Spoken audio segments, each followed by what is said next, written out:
우리나라에도 몇 년 전부터 숙성육을 전문으로 하는 식당들이 등장하고 있습니다. 이곳에선 고기를 공기 중에 노출해 숙성시키는 건식 숙성실이 있습니다. 고기는 썩기 직전이 가장 맛이 좋다는 말이 있습니다. 숙성이라는 시간을 거치면 육질의 부드러움은 물론 고기 스스로 맛과 영양을 더하게 되기 때문입니다. 이게 부실된 건데 보면 이렇게 겉에가 이게 딱딱해져 있지만 이 속을 파보면 빨갛게 나옵니다. 이렇게.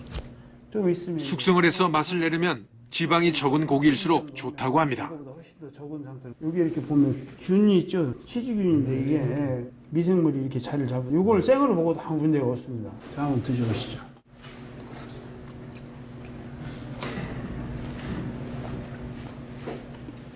우유향이 나네요. 네, 그게 이제 치즈향이죠. 네, 치즈향. 이걸 파래. 이 고기의 경우 등급은 2등급. 올 1월에 도축한 것으로 90일간 숙성을 거쳤습니다.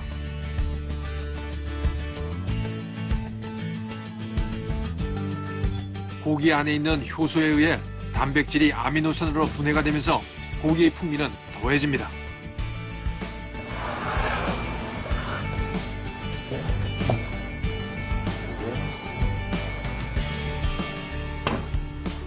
고기의 진짜 감칠맛은 지방에서 나오는 것이 아니라 근육의 단백질에서 나오는 것이기 때문입니다. 옛날에 우리 보면 그 부뚜마구에다 이렇게 걸어놓고 장작불 떼면 연기 쐬가지고 겨울에 걸어놓고 이게 거먹고 했던 문화가 우리나라도 있었습니다. 왜냐하면 냉장고도 없었고 겨울에 그냥 이렇게 뒷끝이나 이렇게 그 주방 부엌에다 이렇게 걸어놓고 숙성을 해서 먹었죠. 그때는 숙성이라고 표현을 하고 보관하는 어떤 방법이었었겠죠. 이거는 새로운 기술이기는 하지만 실질적으로는 옛날 걸 다시 찾아가는 거죠. 옛날 맛을 찾아낸다고 보면 맞을 것 같아요. 고기 표면의 딱딱한 부분과 지방은 떼어냅니다.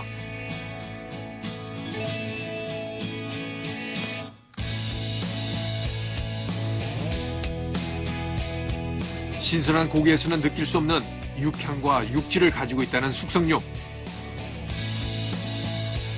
육질 자체가 부드럽기 때문에 두툼한 두께로 구워 먹는 것이 특징입니다.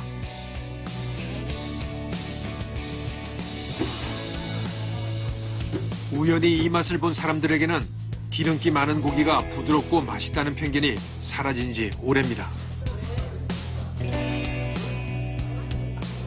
부드러워요.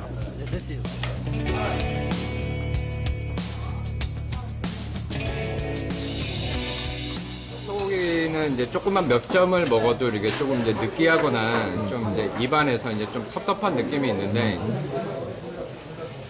숙성한우 같은 경우에는 그런 게 별로 없이 그냥 먹어도 계속 먹어야 되는 마성이라 그럴까. 아주 부드럽고, 응? 그리고 감칠맛이랄까. 부드러워. 이게 늙은이들 먹기 좋아.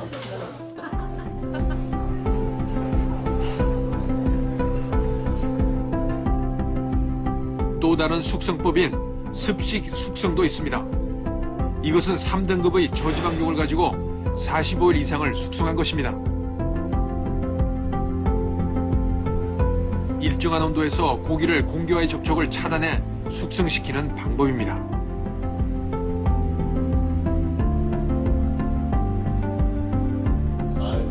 기름기가 적은 3등급 고기를 가지고 숙성시키기 전과 후를 비교해봤습니다.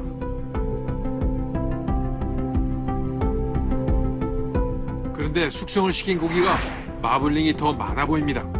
그 이유는 무엇일까? 3등급이라고 했는데 이게 왜 이렇게 좀 마블링이 많은 건가요? 도축하고 그 가공하고 난 뒤에는 이런 지방이 보이지 않습니다. 잔 지방은.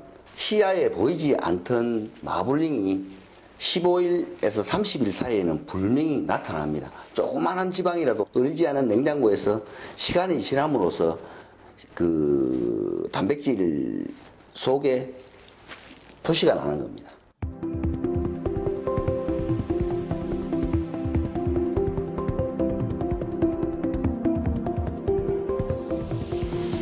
습식 숙성은 구웠을 때 좀 더 촉촉하고 부드러운 식감이 특징입니다.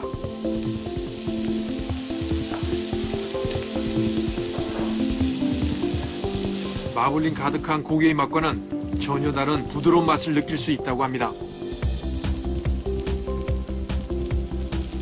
많은 소비자들이 그 갓 잡은 쇠고기가 가장 맛이 좋다고 생각을 하시는데요. 사실은 그렇지 않습니다. 쇠고기는 저온에서 일정 기간 숙성을 하시면 좀 연해지고 부드러워지고 맛도 향상이 됩니다. 이런 숙성 기술은 그 저지방 부위나 그 저등급육에 적용을 한다면 육질의 향상에 상당히 기여를 할 수 있을 것으로 생각이 됩니다.